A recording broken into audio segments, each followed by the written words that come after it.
Olá, pessoal. Bem-vindo a mais uma videoaula. Nessa aula eu vou mostrar para vocês aqui a questão do switch do Java. Eu fiz esse código aqui, ó.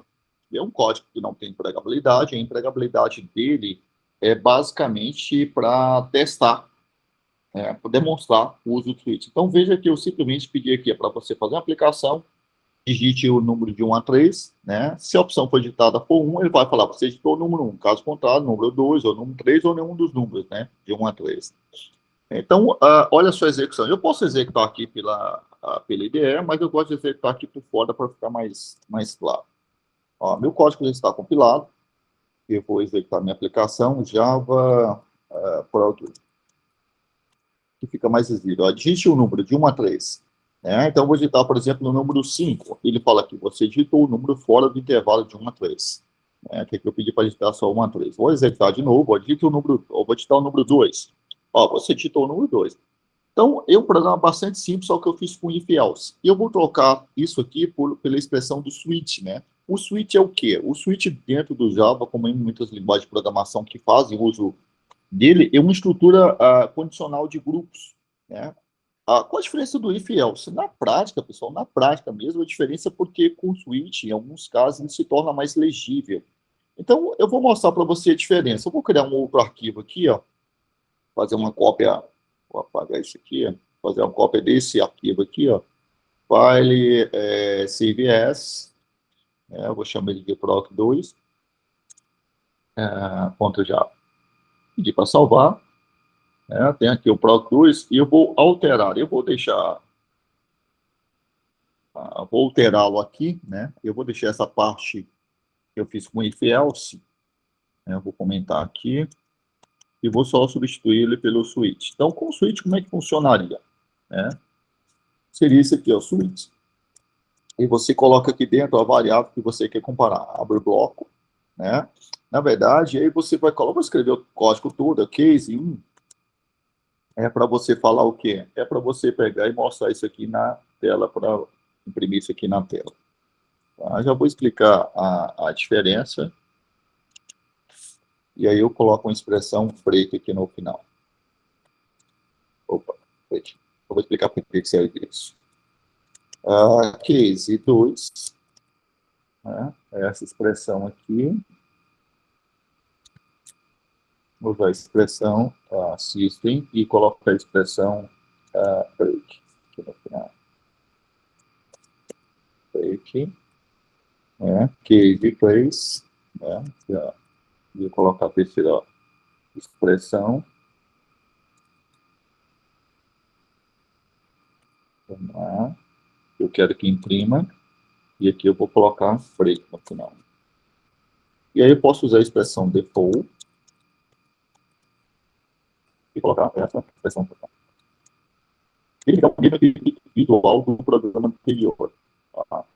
Eu vou executar o código, ó. Então eu posso substituir essa construção com if else por isto aqui. Né? E o bloco dele termina. Opa, aqui.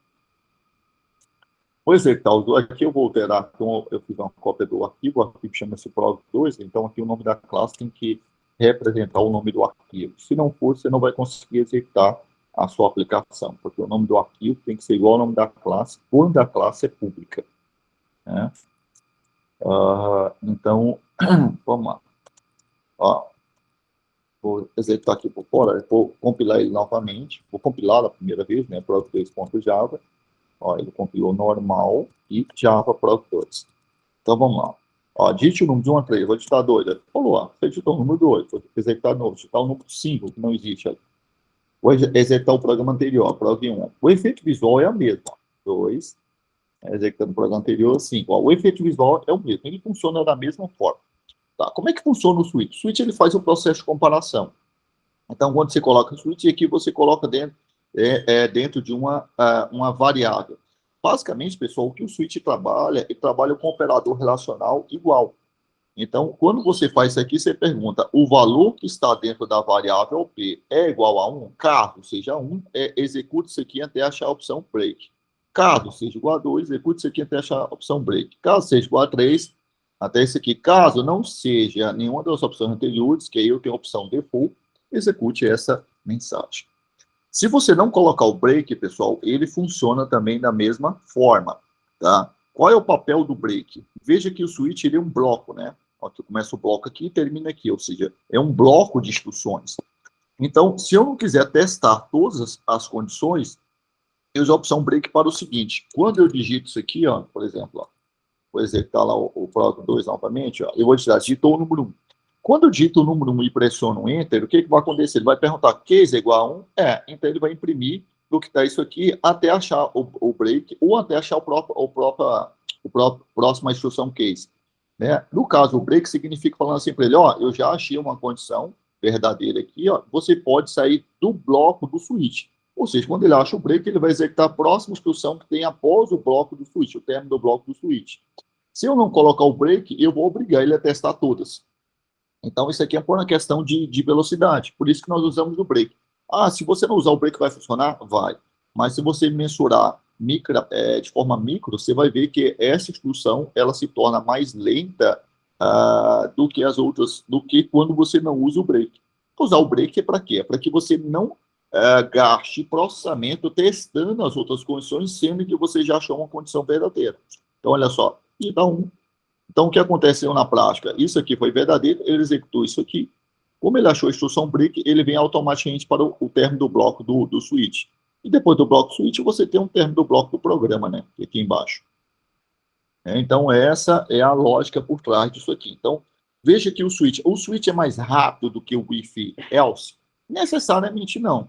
Mas só que ele fica mais fácil para me ler fazendo a instrução dessa com switch do que fazendo com if else.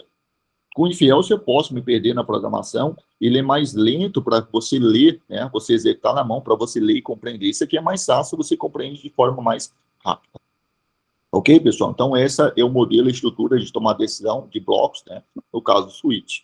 Né? Coloca um valor aqui e ele faz o processo de comparação desses valores. Naturalmente, pessoal, essa é uma instrução que ele trabalha, ele é mais propício para você trabalhar com tipos primitivos, né? Seja tipos primitivos, basicamente, aqui que você vai trabalhar com ele aqui. Seja tipo primitivo do tipo inteiro, basicamente do tipo inteiro. Né? E ele vai funcionar bem. Bom, pessoal, a videoaula é isso. Até a próxima videoaula.